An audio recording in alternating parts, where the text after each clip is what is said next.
Today we are making refried beans, but not just any refried beans. These are the creamiest refried beans you can possibly make, and very, very simple. So for all this, you're gonna need Peruano beans. All right, to clean the beans, we pretty much just have to look for these that are like kind of already broken or halved for whatever reason. Sometimes you will find things like rocks. Here we go. Just do your best to kind of get, shells and beans that are cut in half, or anything that doesn't look like a whole bean. Just kind of clean that out, and once you clean that out, we're going to go ahead and rinse these. So we're going to go ahead and pour our beans onto a pot. Now make sure that the pot is way bigger than what you actually need. The beans are going to take some of that water in, and also you don't want them to be cramped up and then they start to get smushed. Then some of the starches are going to start to release. Then your water is going to be almost like a bean puree. You don't want that. The way we rinse them is pretty much the same as rice. Just going to gently kind of massage the beans a little bit. Discard of the dirty water.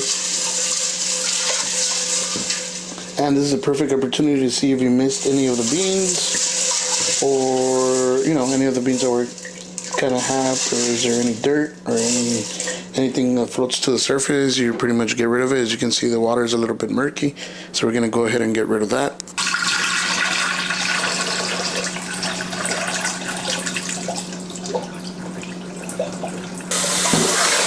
I like to start my beans with hot water. That way it cuts some time so that the water can reach the right temperature and start boiling the beans. So as you can see here, we have about an inch and a half of water that's pretty much above the surface of the beans. And this is a perfect opportunity to add salt or any fresh herbs that you might want, like epazote, maybe garlic or onions. So take advantage of this point, and then from here on, it's cook time. So we're gonna bring them to a boil, and then we're gonna reduce to a simmer. But to make it a little bit quicker, we're gonna go ahead and just cover it for now, and then we're gonna go ahead and check up on it when they're ready. Okay, now the beans are boiling pretty much, and we're gonna bring down the temperature.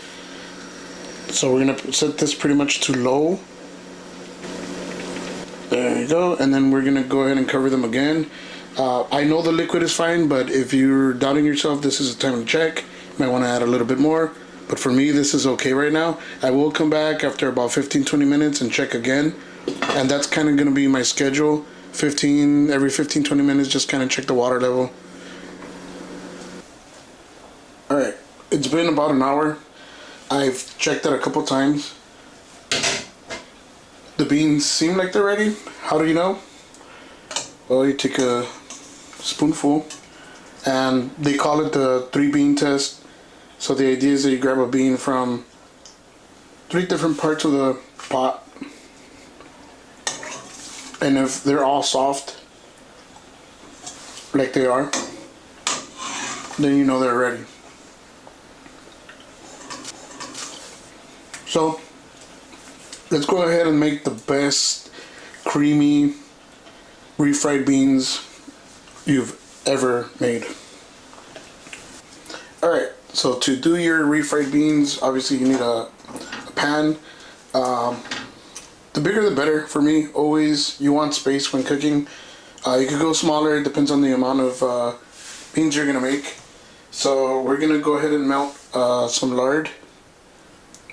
I know you're not surprised. I love lard, I love tallow, I love butter.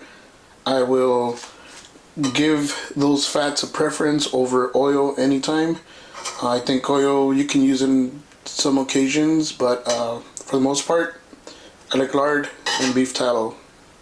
You're gonna need more than you would think, because you want the beans to absorb some of that fattiness, because these beans are gonna be ultra creamy.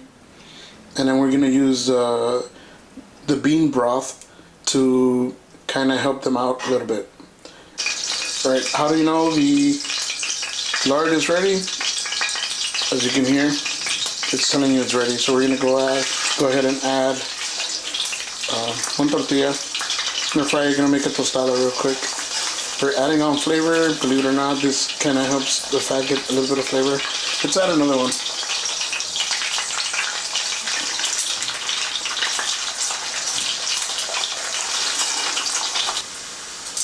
Once your tostadas are ready, we're gonna go ahead and add some dried chiles de árbol.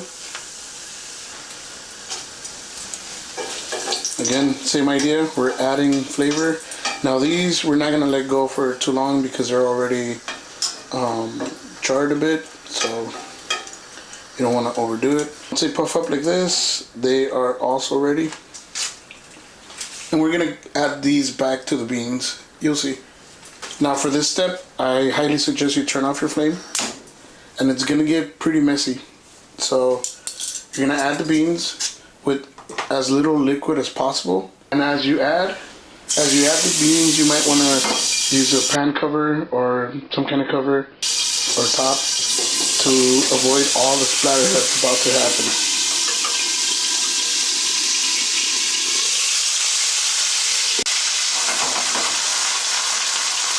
There you go. You can turn the flame back on.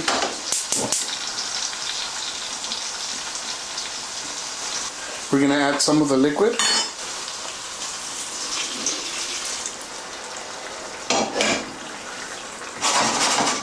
Just a little. I'm gonna let them come back to a simmer. Okay, now that they're simmering, we're gonna go ahead and start mashing the beans.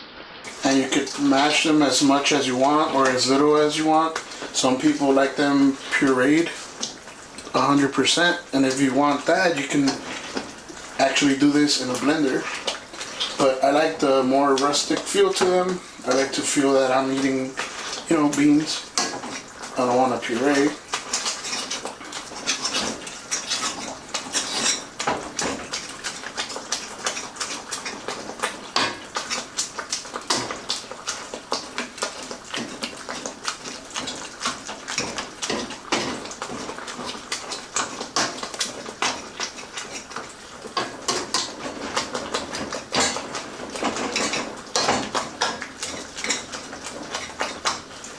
And also, if you feel they're too runny, but you don't want to add more beans or you don't have any more beans, you could kind of let this go on the flame for a little bit. Just keep an eye on it. Now what I like to do, if you're going to present the pan to your table, just like to add a couple of chiles de árbol, just for looks. To be honest with you, if you can tolerate the heat, these taste amazing with the beans on a taco. Even if you have salsa cruda, that is perfect. Alright, so remember those tostadas we fried up a little bit ago? Right before we did the beans? Well, we're gonna go ahead and use these. Look at that.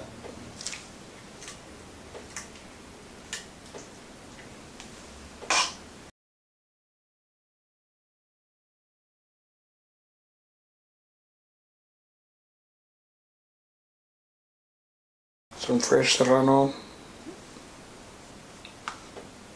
And if you don't like the flavor of hot peppers like I do, you don't have to add this.